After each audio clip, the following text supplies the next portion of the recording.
BJP सरकार को 2024 के इलेक्शन से पहले अग्निपथ स्कीम को देश से हटाना होगा। अग्निपथ स्कीम को बंद करना ही होगा यदि 2024 में बीजेपी सत्ता में आना चाहती है। तो आज के वीडियो में आप लाइव देखेंगे कि जो विरोधी पार्टी है वह किस तरह से बीजेपी सरकार को नीचा दिखाने का पूरी तरह प्रयास कर रही है, और यदि ऐसा होता है तो निश्चित तौर पर बीजेपी सरकार को ये मानना पड़ेगा और अग्निपथ स्कीम को खारिज करना पड़ेगा। आज के वीडियो में हम आपको एक ऐसी अपडेट से अवगत कराने वाले हैं कि विपक्ष की प्लानिंग क्या है, ये मीटिंग के दौरान कहा गया है और मीटिंग में जो चल रहा है।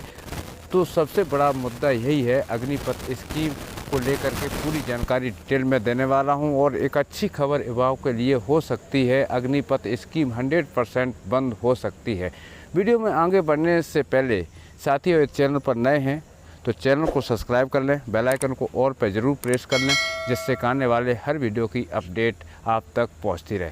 दोस्तों, सबसे पहले आपको मैं बताना चाहता हूं कि अग्निपथ स्कीम से रिलेटेड जितना भी मैंने आपको इन्फॉर्मेशन दिया, लगभग 20% वही हो रहा है जो हम अभी तक कहते आए हैं।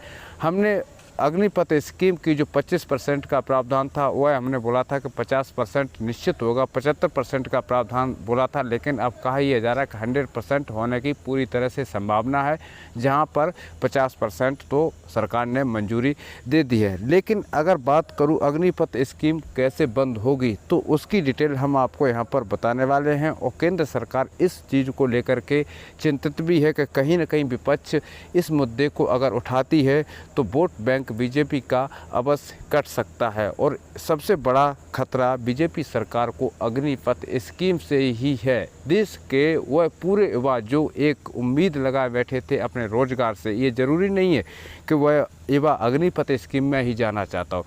जिस जॉब सेक्टर में जाना चाह रहा था और जिस जॉब सेक्टर के तहत उस युवा ने तैयारी की थी, तो वह तैयारी उसकी पानी हो गई है, यानी उस पढ़ाई के हिसाब से उस युवा को जॉब नहीं मिल पा रही है।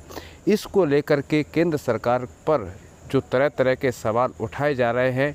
जहां तक बात करूं, ज़्यादातर जो युवा है वह अग्निपथ स्कीम से नाराज़ है। अग्निपथ स्कीम जब देश में लागू हुआ था उस समय युवाओं ने निरंतर विरोध किया था और लगभग ये विरोध 1 से 2 हफ्ता चला, उसके बाद में बंद कर दिया गया। लेकिन अब ये विरोध ऐसा होने वाला है कि अगर इस विरोध को बीजेपी सरकार नज़रअंदाज कर देती है तो बीजेपी सरकार को 101% घाटा होगा, यानी 2024 में बीजेपी सरकार नहीं बना सकती है। अगर इसमें वोट बैंक डाउन होता है तो बीजेपी सरकार फिर स्वयं इसको मंजूरी देगी कि अग्निपथ स्कीम को हटाओ, पुरानी भर्तियों को बहाल करो। जहां तक का जो अभी तक का न्यूज़ है, लेटेस्ट न्यूज़ है, कांग्रेस अभी उत्तराखंड, महाराष्ट्र, हिमाचल ऐसे राज्यों में एक अग्निपथ स्कीम को आंदोलन के रूप में फिर से जल्द ही बदलने वाली है। जैसे जैसे इलेक्शन 2024 का नज़दीक आता जाएगा, वैसे वैसे अग्निपथ स्कीम को बंद करने की विपक्ष की मांगें बढ़ती जाएंगी, रोजगार को बढ़ाओ की मांगें बढ़ती जाएंगी, महंगाई को कम करो मांगें बढ़ती जाएंगी। ये एक राजनीति का जो मोड़ होता है इस वक्त आता है जिस वक्त इलेक्शन नज़दीक होता है। यदि कांग्रेस और विपक्ष ने ऐसा मुद्दा उठाया तो फिर बीजेपी सरकार को एक बड़ा झटका लगेगा और बीजेपी सरकार स्वयं ही अग्निपथ स्कीम को बंद कर देगी। दूसरा, अगर बीजेपी सरकार नहीं भी बंद करती है तो युवा इस चीज़ को समझेंगे कि जो भी विपक्ष है हमारे लिए लड़ रहा है और हमारे लिए लड़ाई जारी है।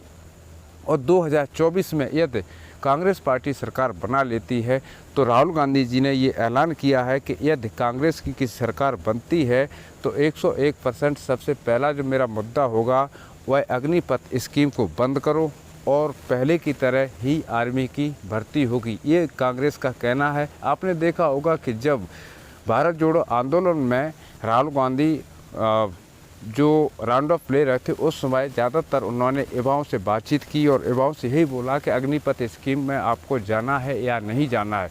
तो 90% युवाओं ने बोला कि हमको अग्निपथ स्कीम में नहीं जाना है। आज भी युवा मना भी कर रहे हैं और जा भी रहे हैं, यानी ट्रेनिंग भी चल रही है, भर्तियां भी चल रही हैं, युवा बढ़ चढ़ के हिस्सा भी ले रहे हैं। लेकिन आखिर युवा करें तो करें क्या, जाएँ तो जाएँ कहाँ? अगर जहाँ 2 वक्त की रोटी मिल सकती है तो चाहे 2 साल के लिए मिले या 4 साल के लिए मिले, सुकून की रोटी मिले, इसलिए युवा अभी अग्निपथ स्कीम में जा रहे हैं। लेकिन हर युवा की उम्मीद यही है कि हमको ज़्यादा से ज़्यादा रोज़गार मिले। जिस तरह से सेना में जितनी अभी जगह खाली पड़ी हैं, बीजेपी सरकार पूरा नहीं कर रही है। सिर्फ बीजेपी सरकार एक अपने परिवार और देश हित को छोड़ करके उन नेताओं के लिए सोच रही है जिनको 3-3, 4-4 पेंशन लागू है, चाहे वो 2 बार या 3 बार 4 बार विधायक या MP रह चुका है।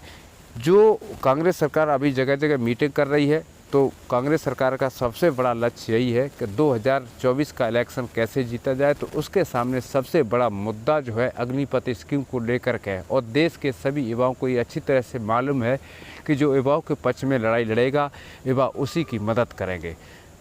युवा के साथ साथ युवाओं के गार्जियंस हैं। अगर एक युवा कांग्रेस के पक्ष में जाता है तो कांग्रेस के पक्ष में यानी कांग्रेस के बैंक में 10 वोट ऑटोमेटिकली ही चले जाते हैं। और ये बात कांग्रेस को अच्छी तरह से मालूम है कि जो अग्निपथ स्कीम का मुद्दा है, इसको लेकर के देश का हर वह नागरिक रुष्ट है। बीजेपी सरकार के जो सेना में जाना चाह रहा था, साथ ही जो जिस जॉब के हिसाब से तैयारी किया है उसको उस हिसाब से जॉब नहीं मिल पा रहा है, तो वो युवा भी बीजेपी सरकार से रुष्ट है। तो ऐसे में कांग्रेस बाजी मार सकती है। और युवा अगर चाहते हैं कि मुझे अग्निपथ स्कीम में नहीं जाना है, परमानेंट सेना की भर्ती करना है, तो एक राहुल गांधी जैसा लीडर आपको चाहिए। राहुल गांधी साफ बोलते हैं, क्लियर बोलते हैं, लेकिन जो सत्ता में होता है उसका पावर होता है। इसलिए मोदी जी आज राहुल गांधी जी की खिल्ली और मजाक उड़ाते हैं, लेकिन जब वह सत्ता में होंगे तो वही लोग उनको सलाम करेंगे। साथियों, इस वीडियो में फ़िलहाल इतना ही है। जानकारी यदि आपको पसंद आई हो तो वीडियो को भी लाइक करें, चैनल को सब्सक्राइब करें और ये विश्वास रखें कि एक दिन वो आएगा 2024 से पहले अग्निपथ स्कीम 100% बंद होने की पूरी तरह से संभावित हो सकती है। इसी के साथ सभी साथियों को जय हिंद।